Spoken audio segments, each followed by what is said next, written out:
Tem muitas dúvidas em relação à criança. Esse trabalho a gente já vem desenvolvendo há aproximadamente um mês, tentando esclarecer as suas dúvidas. E eu já começo, doutor Cecim, perguntando para o senhor o que é enurese noturna. Enurese noturna é o xixi na cama, tá? Então o termo vulgar é xixi na cama e o termo científico é enurese noturna. É a criança ainda que não controla o esfíncter.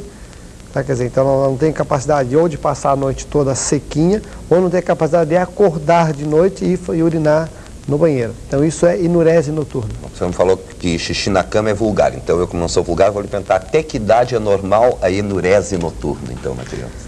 Não. A criança, quando tira a fralda, e a fralda é tirada em torno entre 1 a 2 anos de idade, essa é a idade normal, média das crianças tirarem a fralda. Depende de criança para criança, depende da maturidade cerebral da criança, depende muito da educação que os pais dão para essa criança. Por exemplo, se a criança é super protegida ou se ela é desamparada, que os dois extremos fazem que essa criança acabe ficando insegura, e a insegurança reflete muito na enurese, quer dizer, na criança que fica mais tempo fazendo xixi na cama. Cientificamente, a gente diz que a criança pode fazer xixi na cama até os 5 anos, sendo normal. Mas a grande maioria das crianças, em torno de 80% delas, deixam de fazer xixi a partir dos 2 anos. Eu penso que o normal seria até 2 anos de idade. A partir dos 2 anos de idade, se a criança continua a fazer xixi, alguma coisa deve ser buscada para tentar explicar aquele prolongamento do não controle do esfíncter da criança, quer dizer, de não controlar o xixi na parte noturna. E existe, doutor Cecim, nesse caso, um tratamento, de repente, se não for, se a criança ultrapassar essa fase normal, continuando a fazer o xixi na cama, existe um tratamento para controlar isso?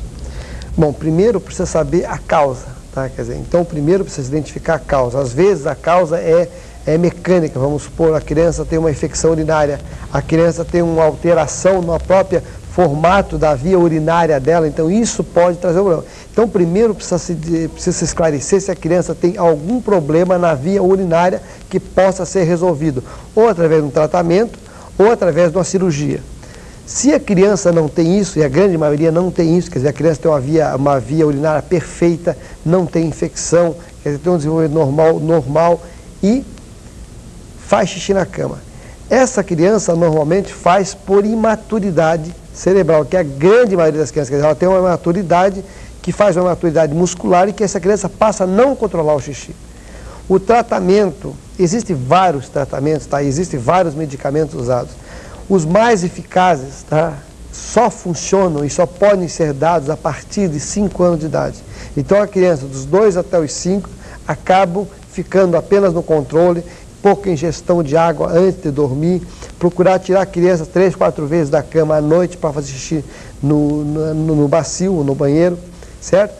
E só a partir de 5 anos é que existem drogas eficazes, medicações eficazes que podem combater e fazer com que acelere aquele processo de maturidade, tá, do controle do esfíncter. Doutor Cecim, uma coisa que me deixa impressionado é quando a gente vê pais, mães, enfim, adultos, né? Em relação a uma criança, principalmente quando essa criança já está em torno de 1 ano de idade, aproximadamente com 1 ano de idade, quando começam a forçar a criança a andar.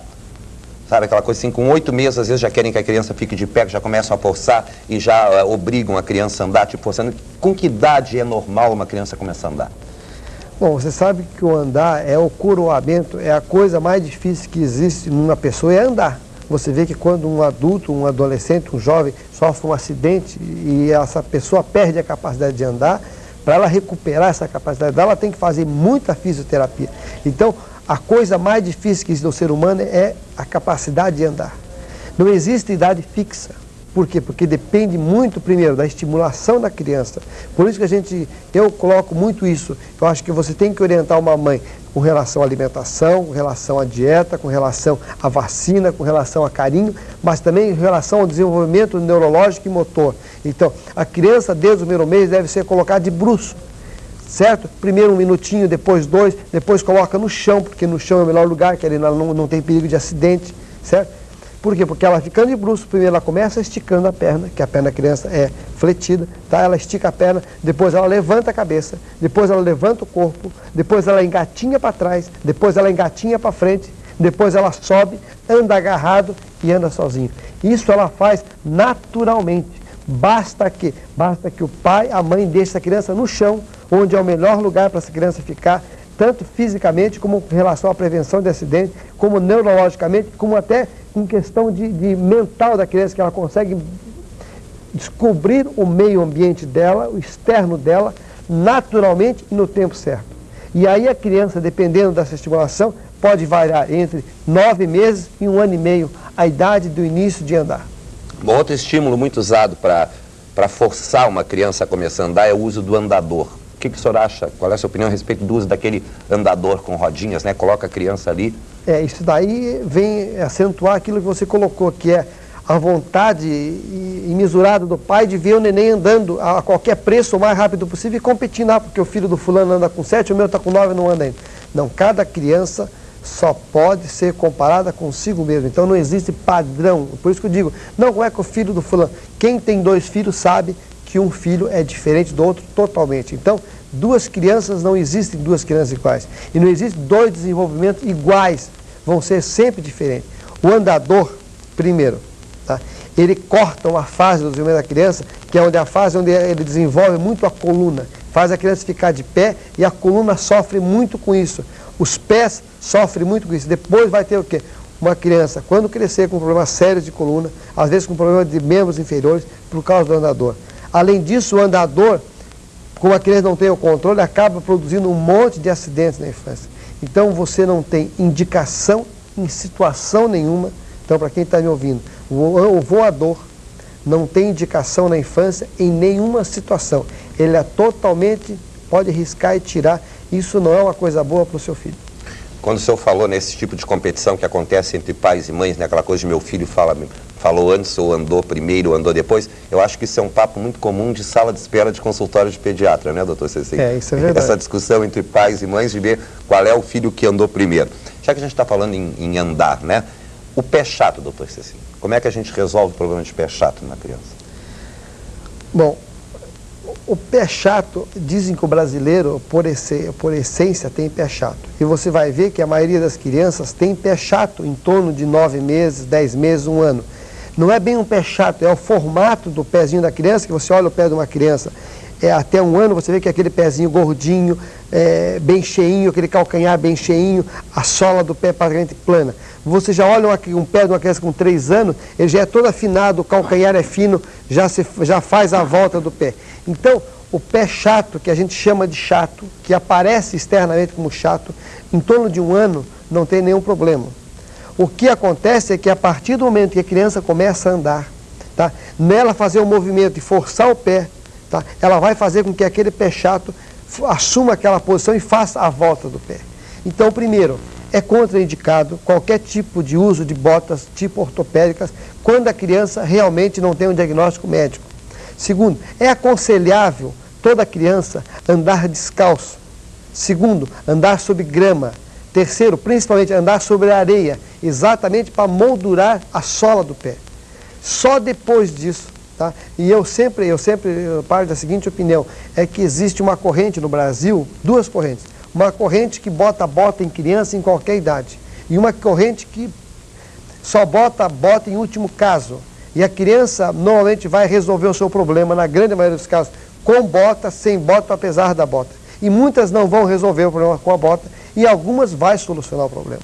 Então eu, como pediatra, sempre indico a criança procurar um especialista em uso de bota, ou no caso ortopedista, apenas depois que ela tiver treinada a andar 6 meses, que é o tempo que eu penso que é um tempo ideal para que a criança aprenda a andar. Porque até então ela tem uma marcha, abre muitas pernas exatamente para poder se firmar, tá? Está formando a própria perninha, está firmando o pé. E só depois de 6 meses que você nota que uma criança que anda com um espaço bem largo, ela vai fechando conforme ela vai aprendendo a andar. Então é importante botar a criança para andar descalço e na areia.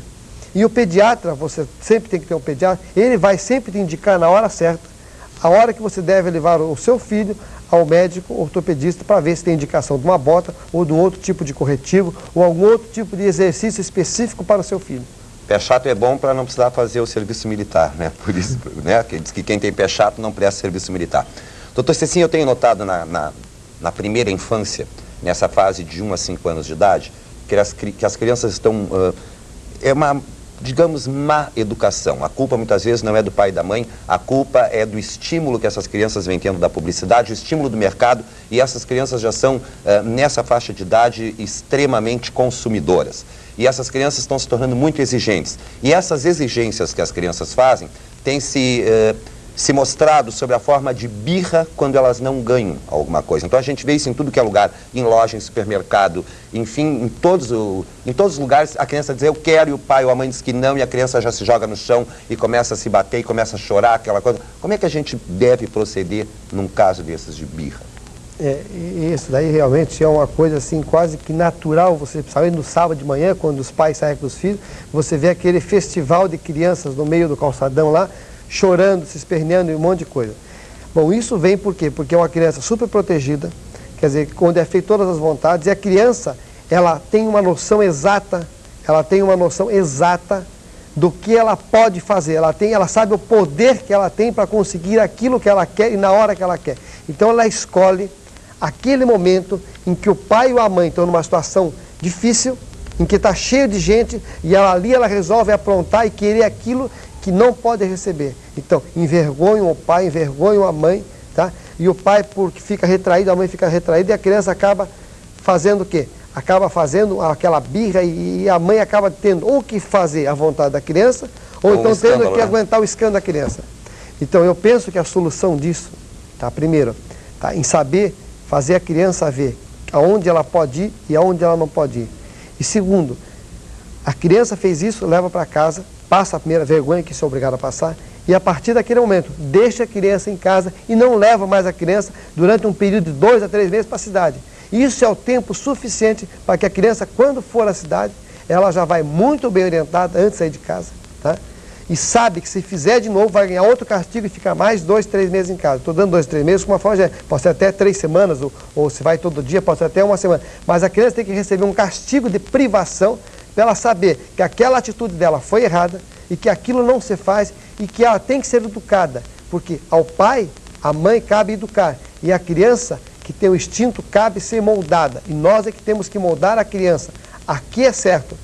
E não a criança moldar aos pais o que é instinto e o que é errado. Bom, na próxima quinta-feira a gente não vai poder contar com a presença do Dr. Cecinha aqui, porque o Dr. Cecinha participa do encontro profissional. Qual é o congresso que o senhor participa? É o segundo Congresso Brasileiro de Pneumologia Infantil em Belo Horizonte. Bom, mas sem ser na próxima quinta, na outra a gente volta, né? A gente volta para falar para você sobre anemia. Este é o nosso próximo assunto, dentro aqui do nosso quadro de pediatria no Atualidades. Quero desejar sucesso nesse encontro lá, então, de pneumologia. Pneumologia infantil. Pneumologia infantil. E na volta vamos então comentar sobre isso também, né?